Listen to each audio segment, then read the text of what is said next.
এসো সবে মিলে শিখি। ছোট বন্ধুরা, আজকে আমরা ও ও দিয়ে 5টি করে শব্দ গঠন শিখব। চলো শুরু করা যাক।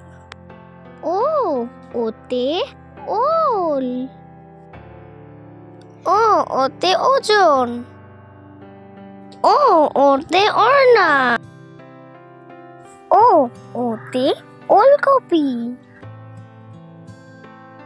ও, ওতে ওঝা।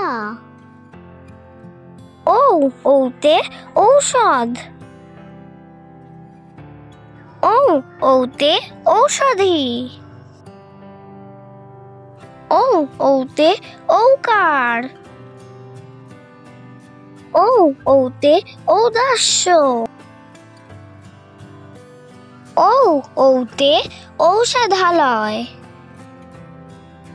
ভিডিওটি যদি ভালো লেগে থাকে তাহলে চ্যানেলটিকে লাইক ও সাবস্ক্রাইব করতে ভুলো না।